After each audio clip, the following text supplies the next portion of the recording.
that they release hostages. You know, they wear this uniform, and you can see that the uniform are brand new, you know, like you can see them with the green thing on their head and the face mask, and all the uniforms are really nice and neat and clean. They don't use that uniform. They wear civilian clothes. When they fight, they wear only civilian clothes. So if you kill them, they will say that you killed a civilian.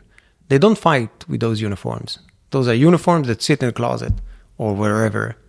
They fight with civilian clothes, so you will not know who is a civilian and who is not. So they can shoot you with an RPG on one side of the building and go on the other side of the building with their hands up, and you do not know if that's a soldier, a terrorist, or not, because he's not wearing uniform. He's wearing sandals and a jeans, and so they own uniforms. They just don't wear them with their fighting. Of course they have. Yeah, they have uniform. They don't use it. It's a part of their tactics. Because they know that we hold values in our arms. And if you will see someone that goes out with his hand up, he has his hands up, you will not cold blood shoot him. Because so they do that. They shoot you an RPG and they comes out with their hands up on the other side. They use this tactic all the time. And when it's very common. No one fights with uniforms. No one fights with uniforms? As much as we see, no. You see them only in civilian clothes. You know, and if they do, they might come up from a tunnel, shoot something, and go back. But the terrorists that we saw were on civilian clothes. Yeah.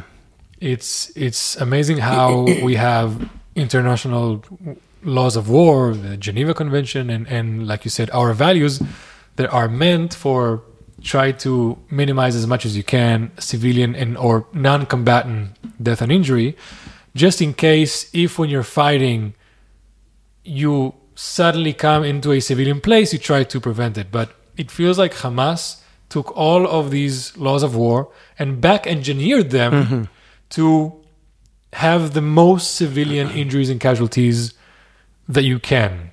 It's genius. It's an evil genius. Why would people... Right now I heard that in the past 2 months, Hamas has recruited 40,000 more soldiers. Why would a civilian want to get recruited to Hamas, even before the war? What does Hamas give them? What do they get out of Hamas? It doesn't. It's not work like that. It's not that they recruit on like we are being recruited, come save your country and your people. Not that way. It's they take their wives and children and they tell them, okay, we hold them now. You are now a part of the Hamas force, and if not, we're going to kill them. So they take their families hostages in order to recruit them. They're not being recruited because they want to fight Hamas. They have no other choice. And, it's a story that we heard in Rafah, that families that hold, I cannot exactly say what, but terrorists that have assets that are in our interests. Their wives were taken to a mosque in Rafah and were being raped by Hamas terrorists. Those are Hamas members and those are Hamas members. And the Hamas terrorists send these photos, videos to those Hamas members and told them, we have your wives now. And from their perspective, being raped, it means you own that person that now, like animals. And they told him, if you don't do what we tell you, if you surrender, if you do something else than what we tell you, the next video that we'll send you will be your wife head decapitated. So this is the level of cruelty that are being executed among the member of this organization. So this is how these people work. There is no ideology There is no recruiting. You can be either recruit or you or your family will be dead. So they don't have money or something to pay them. They do it by force. So the higher ranks use terrorism Exactly. against the low ranks. Yeah. And the higher ranks are just living their life peacefully. Well, they have a military around them. That is true. Yeah. I mean, I know from people who are inside of Gaza that you have the higher ranking officers' neighborhoods, and then you have the rest of Gaza. You have the big mansions. In the beginning of the war, we saw they have unbelievable. You know, I entered difference? villas.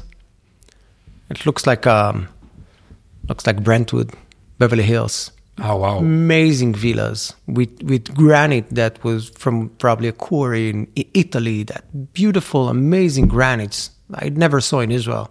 Those kind of stones,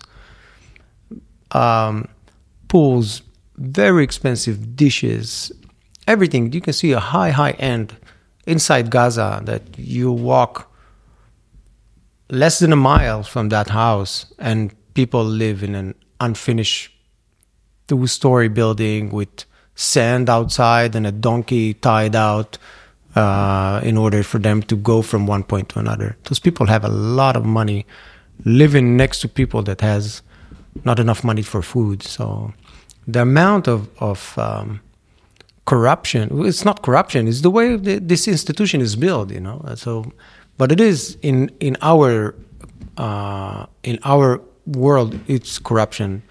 The way that they distribute the money, it's unbelievable. They have, I think, 26 or 30 hospitals on an area roughly the size of Tel Aviv and a bit more than that.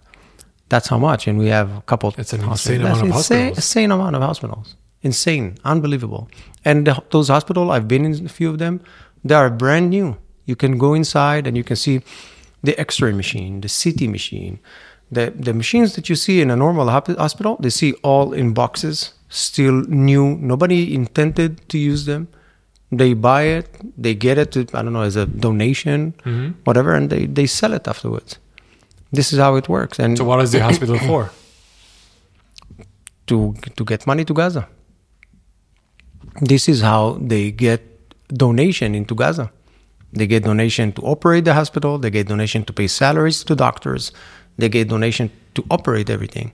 But they never use it. The money goes to the Ismail Haniyeh family, to the Yasser Arafat family, to the families of the high ranks in the organization.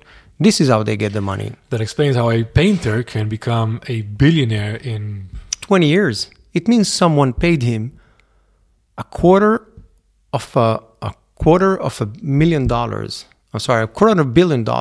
You know, every year. Yeah. Something like that. Yeah. It's.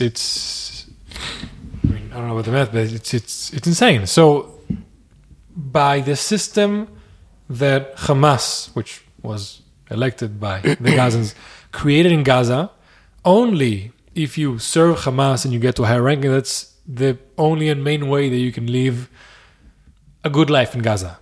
Everybody else, they don't care. So, I mean, most of what we see from Gaza is the poor Gazans that have no food, they have no nothing. And you see right next to them these huge mansions. So that is the only way that you can live a good life in Gaza. If you join Hamas or join is the Palestinian Islamic Jihad the same, or is it a totally different organization? Those are different organizations being funded sometimes by different countries. So they have their own militia inside the area, so they can communicate with the ground. But if you want to look at it in a country more perspective, look at North Korea. That's the same model of North Korea.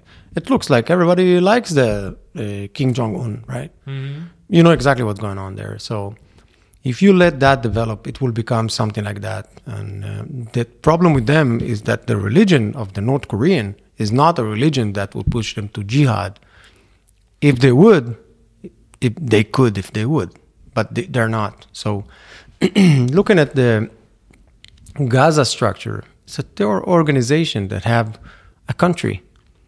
It's not a country that has a terror organization in it. So it's a terror organization that have a terror country.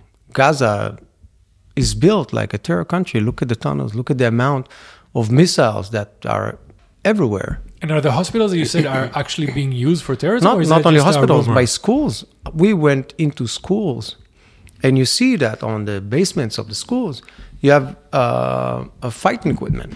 So you have AK-47s, your RPGs inside schools in Gaza.